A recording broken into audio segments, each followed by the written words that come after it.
Hello दोस्तों, नमस्कार। ये है हमारा नया चैनल जिसमें हम आप सबको भूतिया रिलेटेड लोगों के कुछ अनुभव बताएंगे। लेकिन इसमें डर के साथ आपको हंसी भी, कॉमेडी का ठहाका भी मिलेगा। इससे आपको डर और कॉमेडी दोनों, समझ गए, दोनों का मज़ा आने वाला है। तो चलिए हम शुरू करते हैं आज की हमारी कहानी। तो यह कहानी क्या है, जैसे कि मेरा दोस्त जो हमारा स्कूल फ्रेंड था, हमारा बचपन का दोस्त था, उसके दूसरे दोस्त की यह घटना जिसके साथ घटी है वो उसके घर के बाजू में रहता है, उसके घर के साइड का दोस्त है। तो चलिए ज़्यादा बोर ना करते हुए आपको ले चलता हूँ कहानी के अंदर। तो मेरा दोस्त अमित, उसका दूसरा दोस्त जिसका नाम है विशाल। बेसिकली विशाल गुजरात के एक गांव का लड़का है। हाँ, पहले वो छोटा था तब गांव में था, लेकिन अब वो सिटी में आ चुके हैं। जब गर्मियों की छुट्टी थी तब वो गांव जाया करते थे। मैं आपको बता दूं कि उनका गांव, ये जिस सिटी में रहते हैं ना, उससे तकरीबन मान लीजिए ना 50-60 किलोमीटर के आसपास उसका गांव होगा। तो गर्मियों की छुट्टियों में वो लोग गांव में जाते थे, मस्त आसपास की पहाड़ी में देखते थे, नदी थी, नदी में छलांगे लगाते, ऐसे गर्मी की छुट्टियां मनाते थे। इस बार जब गर्मियों की छुट्टी हुई तब विशाल गया अपने गांव। फिर जब वो अपने गांव गए तो सब थक गए थे, लेकिन सब आपस में बहुत मिले खुले, सब अच्छा चल रहा था। और सब लोग रात में घर पे सब देर से बैठे हुए थे। तभी तो विशाल था ना, अपना अमित का दोस्त, हाँ, उसके गांव में उसका दूसरा दोस्त था, उसका नाम था मनीष।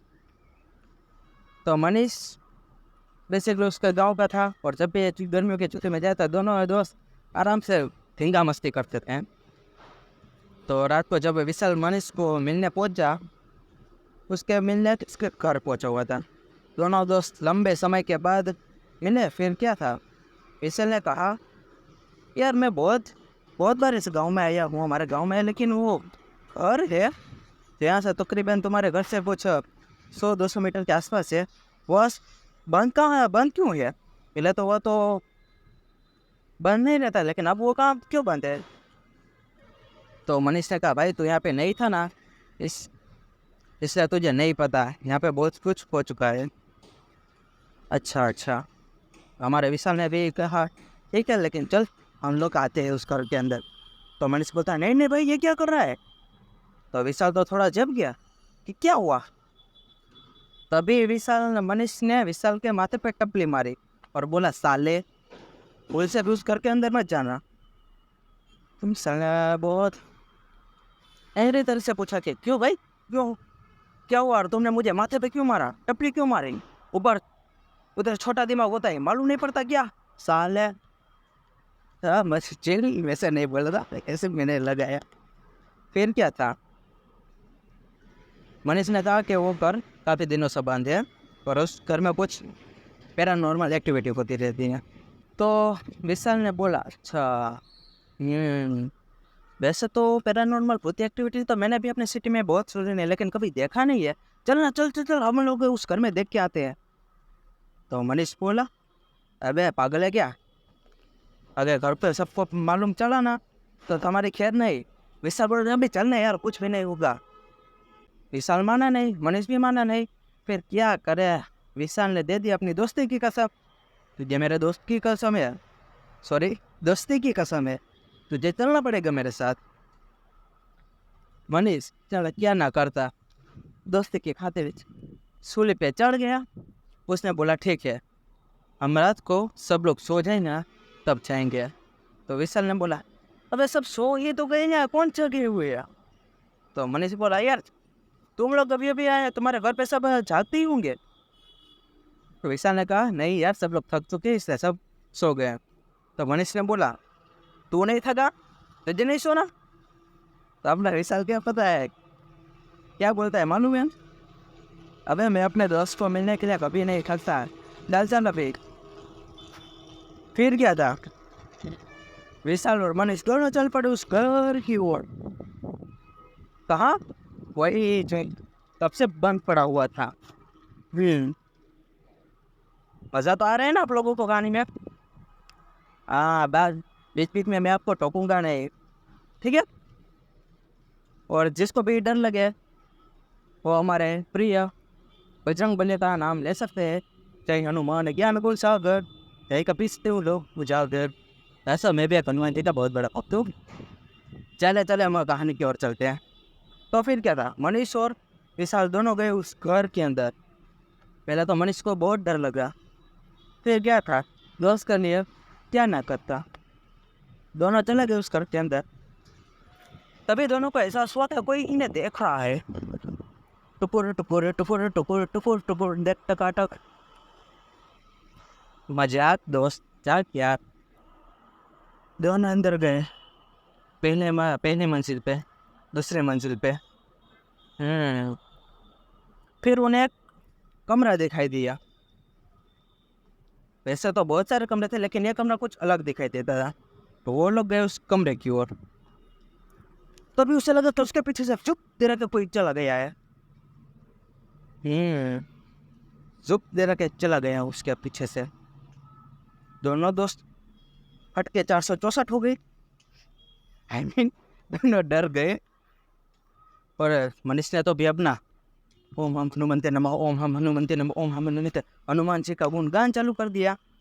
वो भी था मेरी तरह हनुमान जी का भक्त था, क्या ना करता। ठीक है, तो विशाल कहते भाई क्या बोल रहा है तू। तो मनीष ने कहा चुप हो जा साले, अपने मैं बचने का मंत्र बोल रहा हूँ।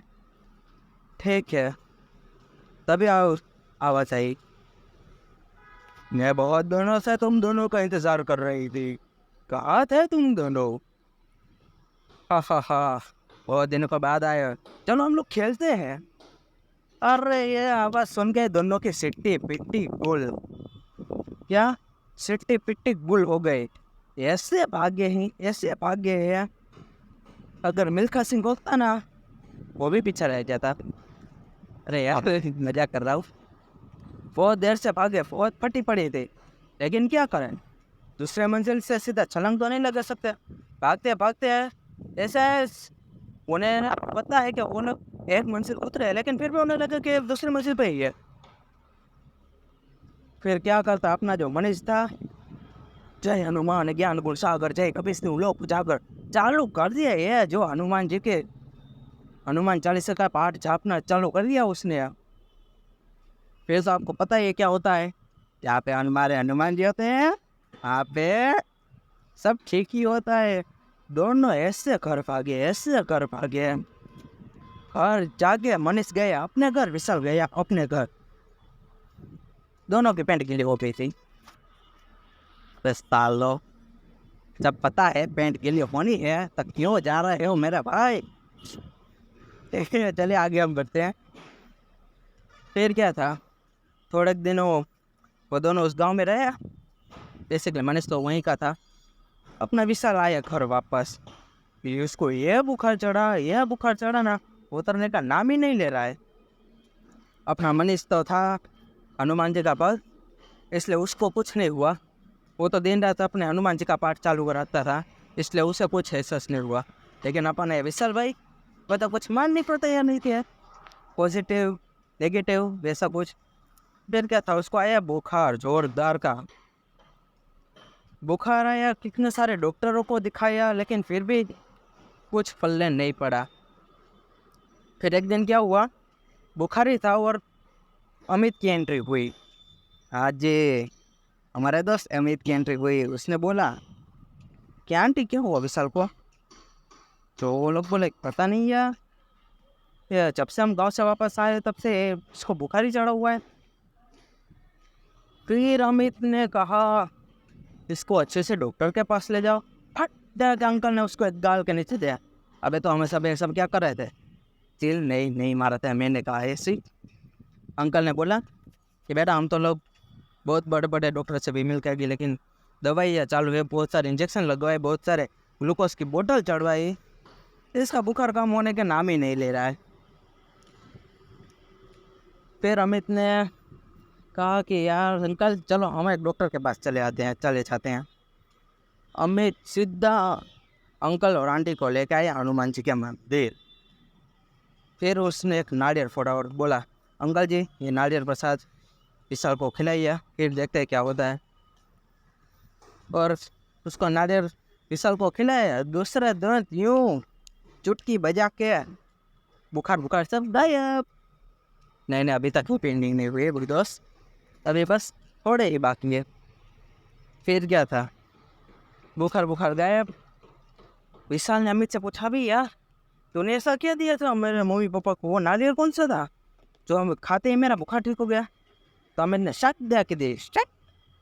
अबे साले, वैसे तो फट से हेडशॉट लगता, लेकिन फिर भी उसने कहा साले हम लोग हनुमान जी मंदिर गए थे। तब विशाल को याद आया, हाँ ऐसा मोह माया का हक ही ये, हम ना उस घर में जाते हैं, ना ये बुखार मुझ पे चढ़ता, और ना ये अमित की भी मुझे मार खानी पड़ती। मैं आपको बताना भूल गया, लेकिन जब ये सब कांड उसका बुखार सब ठीक हो गया, तब विशाल ने उसके मम्मी पापा को, मतलब विशाल के मम्मी पापा को उसने बताया कि गांव में ये सब हुआ। फिर ये सुन के विशाल की मम्मी की जो काली माँ आई है, पूछो ही मत। विशाल को ये दनादन धोया है ना। विशाल फिर आज के बाद बोला, मैं कभी ऐसी वैसी जगह पे नहीं जाऊँगा, मुझे माफ़ करो। फिर क्या था, सब लोग सॉर्ट आउट हो गए। फिर उसने गांव के मनीष को फ़ोन किया और पूछा, मनीष भाई तेरे साथ तो कुछ ऐसा वैसा नहीं है ना? मनीष कहा, चिल यार, मैं तो हनुमान जी का भक्त हूँ, मेरे साथ कभी कुछ ऐसा नहीं हो सकता। फिर क्या था, आप लोगों ने तो सुना ही होगा, वो हनुमान जी का दोहा। नहीं सुना? अरे यार वही, हाँ वही, चाहे चाहे बजरंग बली तोड़ दे दुश्मन की कली। हाँ वही अपने मनीष भैया ने विशाल को बताया कि तू भी वजह हनुमान जी का भक्त, उनका फैन। फिर देख ऐसे चुटकी बजा के सब लोग भागेंगे। फिर क्या था, वो दौर है और आज का दौर है। विशाल रोज हनुमान जी की पूजा भक्ति प्रेम से करता है और उनका ही नाम लाम जपता है। तो बोलो जय श्री राम, और इसी जय श्री राम के नारे के साथ हम अपनी कहानी का तो एंड करते हैं। और आप लोग बताइए कि आप लोगों की कहानी कैसी लगी, लाइक करें, शेयर करें और सब्सक्राइब करिए, और कमेंट में बताइए कि आपको हमारी कहानी कैसी लगी। और जिस किसी के पास भी कुछ डरावनी कहानियाँ है वो मुझे भेज सकता है, मैं उसको अपनी तरह से मिर्च मसाला डाल के पेश करूँगा और हंसाऊँगा और डराऊँगा। फिर आप लोग मुझे बताएगी कहानी कैसी लगी। तो ठीक है, मिलते हैं अगली कहानी के बाद। जय श्री राम।